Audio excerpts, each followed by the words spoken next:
কাশ্মীৰৰ পেহেলগ্ৰামত সন্ত্ৰাসবাদীৰ বৰ্বৰ হত্যা যজ্ঞত প্ৰাণ আহুতি দিয়া সকলৰ আত্মাৰ চিৰশান্তিৰ বাবে আৰু যুদ্ধত নিয়োজিত হৈ থকা সেনা জোৱানসকলে যাতে অতি সাহস আৰু পৰাক্ৰম দেখিবলৈ সক্ষম হয় তাৰ বাবে তেজপুৰ মাজগাঁও বৰনামঘৰত বন্তি প্ৰজ্বলন কৰি আশীৰ্বাদ প্ৰদান কৰে স্থানীয় ৰাইজে।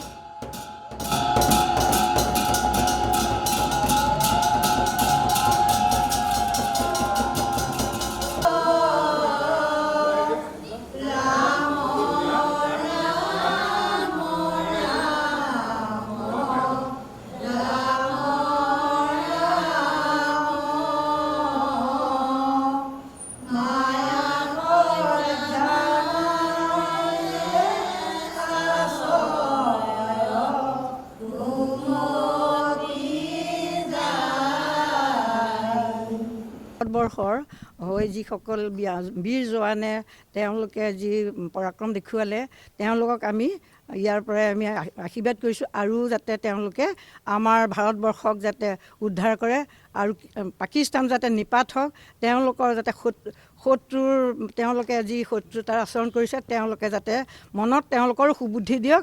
আমাৰ ভাৰতৰ যিসকল ব্যক্তিয়ে শ্বহীদ হ'ল তেওঁলোকৰ আত্মাই সদ্গতি পাওক আৰু আমি এই মাজগাঁও বৰনামঘৰৰ ৰাইজসকলে আমি প্ৰাৰ্থনা জনাইছোঁ তেওঁলোকৰ যাতে পুণ্য হওক আৰু আমাৰ মহিলা কেইগৰাকীমানো আছে তেওঁলোকে যিটো বীৰত্ব দেখুৱালে আমি তেওঁলোকৰ হৈও আমি বহুত তাৰমানে আমাৰ অন্তৰৰ আমি আশীৰ্বাদ দিছোঁ আৰু আমাৰ যিসকল এতিয়াও যুঁজি আছে তেওঁলোকেও যাতে ভালে কুশলে আমাৰ যাতে যুদ্ধত যাতে জয় হয়। ভাৰতবৰ্ষ জিন্দাবাদ, ভাৰতবৰ্ষ জিন্দাবাদ। যোৱা 22 এপ্ৰিল তাৰিখে ভাৰতবৰ্ষৰ জম্মু এণ্ড কাশ্মীৰৰ পেহেলগ্ৰামত যি 26জন নিৰ্দোষী ভাৰতীয় নাগৰিকক পাকিস্তানী বৰ্বৰ সন্ত্ৰাসবাদীৰে অতি বৰ্বৰতাৰে হত্যা কৰিলে, সেই 26জন ব্যক্তিৰ মৃত্যুত সমগ্ৰ ভাৰতবৰ্ষ আজি শোকস্তব্ধ আৰু সেই 26গৰাকী পৰিয়ালৰ সকলো লোকে আমি সমবেদনা জ্ঞাপন কৰিছোঁ। লগতে এই 26গৰাকী নিৰ্দোষী ব্যক্তিৰ মৃত্যুৰ বিপৰীতে ভাৰতবৰ্ষই বাছি বাছি পাকিস্তানৰ যি সন্ত্ৰাসবাদী ঘাটিসমূহ আছিলে, বিশেষকৈ পাকিস্তান অকুপাইড কাশ্মীৰ আৰু পাঞ্জাৱ প্ৰদেশৰ যিকেইটা উগ্ৰপন্থী ঘাটি নিষ্ক্ৰিয় কৰিবলৈ যি অভিযান চলাইছিলে তাৰ প্ৰত্যুত্তৰত পাকিস্তানী চৰকাৰে বৰ্বৰোচিতভাৱে ভাৰতীয় যি নিৰ্দোষী নাগৰিকৰ ওপৰত অহৰ্নিশে গোলাবৰ্ষণ, ড্ৰোন আৰু মিছাইলৰ জৰিয়তে এটেক কৰি ভাৰতীয় নাগৰিকৰ ওপৰত যি হত্যালীলা চলালে তাৰ বিপৰীতে আমি মাজগাঁও বৰনামঘৰবাসী ৰাইজে পাকিস্তান চৰকাৰক ধিক্কাৰ প্ৰদান কৰিছোঁ।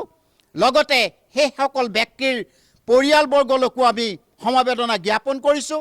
লগতে এই অভিযান কালতে পাকিস্তানী সৈন্যৰ গুলীত পুঞ্চ অঞ্চলত, কাশ্মীৰৰ পুঞ্চ অঞ্চলত হাৰিয়ানাৰ এগৰাকী বীৰ জোৱান শ্বহীদ গতি প্ৰাপ্ত হৈছিলে। আমি তেখেতৰ মৃত্যুটো শোক প্ৰকাশ কৰাৰ লগতে তেখেতৰ পৰিয়ালবৰ্গলৈ আমি সমবেদনা জ্ঞাপন কৰিছোঁ। আমি মাজগাঁও বৰনামঘৰবাসী ৰাইজে আজি এইসকল বীৰ সন্তানক শ্ৰদ্ধাৰে স্মৰণ কৰাৰ লগতে তেখেতসকলৰ আত্মাৰ সদ্গতিৰ কাৰণে বন্তি প্ৰজ্বলনৰ লগতে প্ৰভু ভগৱন্তৰ ওচৰত আমি আশীৰ্বাদ বিচাৰিছোঁ। লগতে আমি একেস্বৰে কওঁ যে পাকিস্তান নিপাত যাওক, ভাৰতবৰ্ষ জিন্দাবাদ, পাকিস্তান নিপাত যাওক, ভাৰতবৰ্ষ জিন্দাবাদ।